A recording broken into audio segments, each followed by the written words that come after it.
जय श्री कृष्ण मेरे दोस्तों, जय श्री राधे। दोस्तों, रामायण का एक बड़ा ही खूबसूरत प्रसंग है जब भरत जी राम जी को मनाने जाते हैं। राम जी वन चले गए हैं और भरत जी पूरी प्रजा के साथ, तीनों माताओं के साथ, पूरे परिवार के साथ, अपने गुरुदेव वशिष्ठ जी के साथ जाते हैं कि भगवान राम को मना के वापस लेके आएंगे। दोस्तों, ये इतना सुंदर प्रसंग है। यहाँ पर भरत जी की इतनी अटूट भक्ति का दर्शन होता है जब भरत जी जाते हैं राम जी को मनाने के लिए। जगह जगह पर बार बार हर क्षण भरत जी हर किसी से यही निवेदन करते हैं कि मेरे भैया मुझे माफ़ तो कर देंगे। मैं इतना पापी हूँ, इतना अपने आप को पापी समझ रहे हैं कि उनके कारण उनकी माता ने ऐसी कामना करी और उनके बड़े भैया को वन जाना पड़ा। आइए दोस्तों, जानते हैं कि संपूर्ण प्रसंग क्या है। अत्यंत खूबसूरत है दोस्तों ये प्रसंग। दोस्तों, जब भरत जी को पता चलता है कि राम जी वनवास चले गए हैं और पिताजी का निधन हो गया है, तो दशरथ जी के सारे संस्कार करने के बाद पूरी प्रजा के साथ भरत जी जाते हैं राम जी को मनाने। यहाँ दोस्तों, जगह जगह पर भरत जी हर किसी से हर क्षण यही बस पूछते हैं कि उनके भैया उन्हें माफ़ तो कर देंगे। यहाँ दोस्तों, दर्शन करने वाली बात देखिए क्या है। जब भरत जी तीर्थराज प्रयाग पहुँचते हैं, वहाँ तीर्थराज प्रयाग को नमन करके तीर्थराज प्रयाग से सोचिए क्या मांगते हैं। यहाँ श्याम और श्वेत लहरों को देखकर भरत जी सर्वप्रथम प्रणाम करते हैं। श्याम लहरों को अपने राम जी समझते हैं और श्वेत लहरों को अपनी माता सीता। सीता राम जी को प्रणाम करने के बाद त्रिवेणी जी से कहते हैं, हे तीर्थराज प्रयाग, आप समस्त मनोकामनाओं को पूर्ण करने वाले हैं। आज यह भरत अपना धर्म त्याग कर आपसे कुछ मांगने आया है। दोस्तों, यहाँ धर्म त्यागने की बात क्यों कह रहे हैं? क्योंकि भरत जी एक क्षत्रिय है। क्षत्रिय का धर्म मांगना नहीं है, भिक्षा मांगना ब्राह्मण का धर्म है। क्षत्रिय का धर्म तो लुटाना है। क्षत्रिय देता है, क्षत्रिय कभी मांगता नहीं है। तो दोस्तों, यहाँ पर भरत जी कहते हैं कि मैं अपना धर्म त्याग कर, मैं अपनी देने का धर्म त्याग कर आज आपसे कुछ मांगने आया हूँ तीर्थराज प्रयाग। आप मुझे क्या वह देंगे? हे तीर्थराज प्रयाग, मुझे धर्म, अर्थ, काम, मोक्ष कुछ भी नहीं चाहिए। हर किसी व्यक्ति को सिर्फ 4 चीज़ों की चाह होती है, या तो धर्म की, या अर्थ की, या काम की, या फिर मोक्ष की। पर मुझे इनमें से कुछ भी नहीं चाहिए।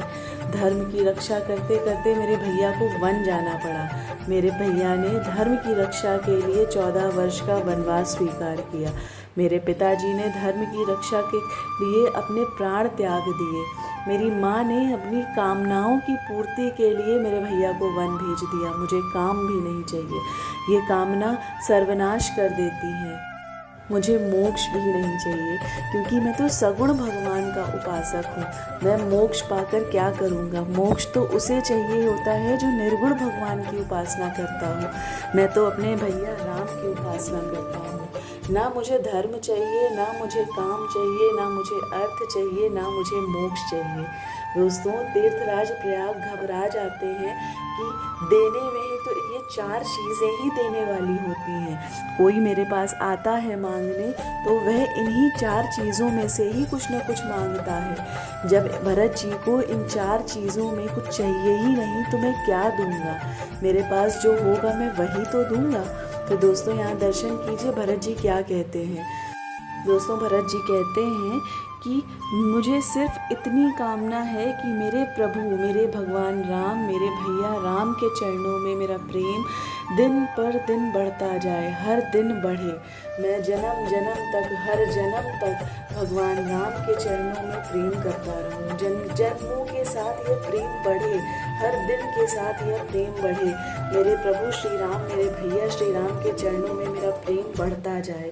मेरे भैया भले ही मुझे कुटिल समझे, लोग मुझे गुरुद्रोही समझे, स्वामी द्रोही समझे, भले ही कुछ भी कहें, पर मेरे सीता राम जी के चरणों में मेरा प्रेम कभी कम ना हो। वह दिन पर दिन बढ़ता रहे। उनकी कृपा से मेरे मन में उनके लिए हमेशा प्रीति रहे। हे तीर्थराज प्रयाग, क्या आप इतनी कृपा करेंगे कि मेरे भैया का मेरे प्रति प्रेम कभी कम ना होए। मेरे भैया के चरणों में मेरा प्रेम बढ़ता रहे। मेरे भैया और मेरी भाभी सीता के लिए मेरे मन में कभी अनुराग कम ना होए। भरत जी कहते हैं, जैसे तपाने से सोने की चमक बढ़ जाती है, वैसे ही प्रियतम के चरणों में प्रेम का नियम निभाने से प्रेमी सेवक का गौरव बढ़ जाता है। भरत जी की बातें सुनकर तीर्थराज प्रयाग के मध्य से एक वाणी हुई। यह वाणी सुंदर मंगल देने वाली कोमल वाणी थी। वाणी कहती है कि हे तात भरत, हे भरत, तुम सब प्रकार से साधु हो। तुम श्री राम जी के चरणों में इतना प्रेम करते हो, तुम मन से, तन से, कर्म से, हर प्रकार से साधु हो। भरत, तुम्हें ग्लानि करने की कोई आवश्यकता नहीं है। श्री राम जी के चरणों में तुम्हारा प्रेम अथाह है। तुम व्यर्थ में ग्लानि मत करो। तुम रामचंद्र जी को इतने प्रिय हो, तुम्हारे समान रामचंद्र जी को कोई प्रिय नहीं है। दोस्तों, हनुमान चालीसा में भी सुनते हैं ना, तुम मम प्रिय भरतहि सम भाई। भगवान राम को भरत जी जितना कोई प्रिय नहीं है। तो दोस्तों, यहाँ पर तीर्थराज प्रयाग भरत जी को समझाते हैं कि आप बिल्कुल ग्लानि मत कीजिए, आप हर प्रकार से साधु व्यक्ति हैं और राम जी को आपसे ज़्यादा कोई प्रिय नहीं है। दोस्तों, यहाँ दर्शन करने वाली बात यह है कि देखिए भरत जी कितना भगवान के चरणों में प्रेम करते हैं, अपने आप को बार बार पापी समझते हैं कि उनके कारण, जबकि उन्होंने कोई पाप नहीं किया, उनके कारण उनके भैया को वन जाना पड़ा। दोस्तों, रामचरितमानस के वैसे तो सभी प्रसंग महत्वपूर्ण हैं और सभी सुंदर हैं, पर बड़ा ही सुंदर था यह प्रसंग जिसमें भरत जी की अपार भक्ति का दर्शन होता है। अगर दोस्तों वीडियो पसंद आया हो तो चैनल को सब्सक्राइब करना ना भूलिएगा।